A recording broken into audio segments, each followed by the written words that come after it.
बिस्मिल्लाहिर्रहमानिर्रहीम। तबलीग भी हमें वैसे ही करनी होगी जिस तरीके से रसूल कायनात ने तबलीग की। और ये गलत तबलीग का ही नतीजा है। मैं अपनी गुफ्तगू का आगाज़ कर रहा हूँ कि ये गलत तबलीग का ही नतीजा है कि वक्तन फ़वक्तन आवाज़ें उठती हैं कि इस्लाम में औरत की कोई वक़्त नहीं, इस्लाम में औरत की कोई वैल्यू नहीं, इस्लाम में औरत की कोई इज़्ज़त नहीं, इस्लाम में औरत की कोई रेस्पेक्ट नहीं। जो लोग ये कहते हैं कि इस्लाम में औरत की कोई इज़्ज़त नहीं, इस्लाम में औरत की कोई वैल्यू नहीं और इस्लाम में औरत को कोई वक़ार नहीं, कोई वैल्यू नहीं, देखिए उन्हें देखना होगा कि ये कौन से इस्लाम की बात हो रही है। इस्लाम दो हैं, एक कुरान वाला, एक मुसलमान वाला। अब मुसलमान वाला इस्लाम क्या कहता है ये अलग की बात है, लेकिन कुरान वाला इस्लाम कहता है। देखिए अगर इस्लाम में औरत की इज्जत ना होती, औरत की वैल्यू ना होती, तो फिरौन काबिल लानत ना होता, आसिया काबिल मदह ना होती।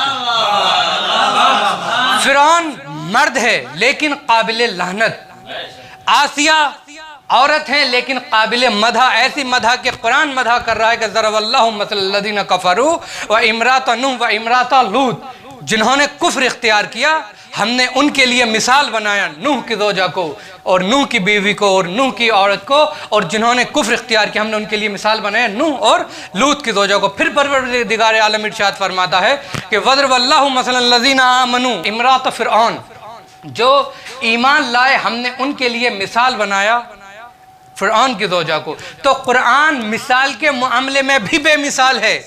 जो नबियों के साथ रहीं वो काफिरों के लिए मिसाल बन गई, जो नबियों के साथ रहीं वो काफिरों के लिए मिसाल बन गई, और जो काफिर के साथ रहीं वो मोमिनों के लिए मिसाल बन गई। तो यहाँ रुक के एक जुमला अर्ज कर दूं कि अल्लाह ज़ौजियत नहीं देखता, अल्लाह ज़ौजियत नहीं देखता, अल्लाह अहलियत देखता है। अगर अहलियत होती है तो काफिर के साथ रहने में नुकसान नहीं होता, अगर अहलियत नहीं होती तो रसूल के साथ रहने में कोई फायदा नहीं होता।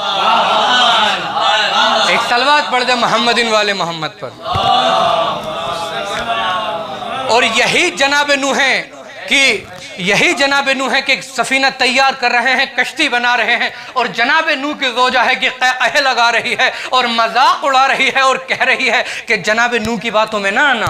भाई जनाब नूह की ज़ौजा पे क्यों अज़ाब आया? क़ह लगा रही है, मजाक उड़ा रही है और कह रही है कि जनाब नूह की बातों में ना आना, इसलिए कि जनाब नूह का सिन ज़्यादा हो गया है, इनकी उम्र ज़्यादा हो गई है। भाई जनाब नूह की ज़ौजा पे अज़ाब क्यों आया? इसलिए कि उसने नबी के दिमाग पर शक किया। इस्लाम ने एक कानून बनाया कि अगर नबी की घरवाली नबी के दिमाग पर शक करे तो अजाब से बचती नहीं। अब अगर नबी का कोई सहाबी नबी के दिमाग पर शक करे तो अजाब से कैसे बच सकता है? फिर उसके बाद जनाब नूह सफीना तैयार कर रहे हैं, और फिर कुरान, ये तफसीर कुरान है कि पानी बरसा और जनाब नूह के सफ़ीने की ज़रूरत पड़ी और लोग जनाब नूह के सफ़ीने के अंदर दाखिल हुए। लेकिन जनाब नूह का बेटा है कि पहाड़ की बुलंदी पर चढ़ रहा है, जनाब नूह कह रहे हैं आजा मेरे लाल।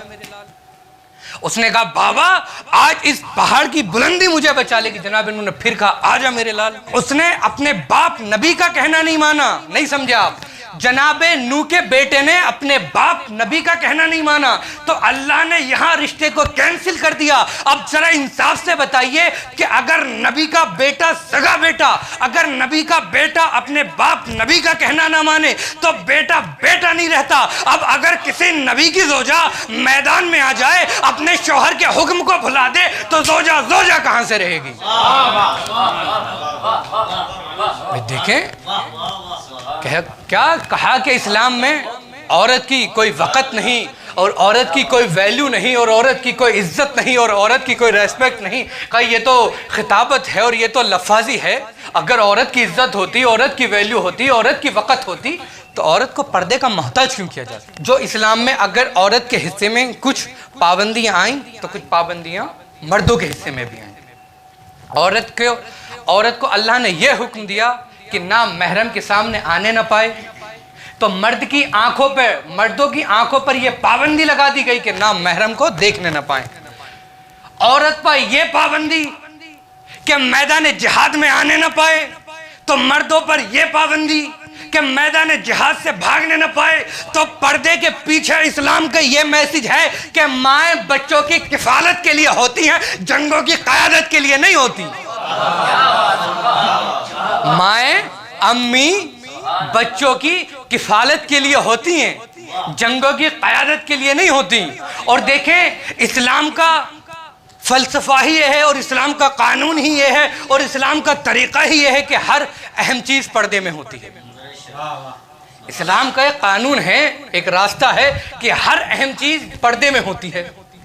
कुरान अहम, जुज़दान के पर्दे में, काबा अहम, गिलाफ के पर्दे में, हमारा इमाम अहम, गैबत के पर्दे में।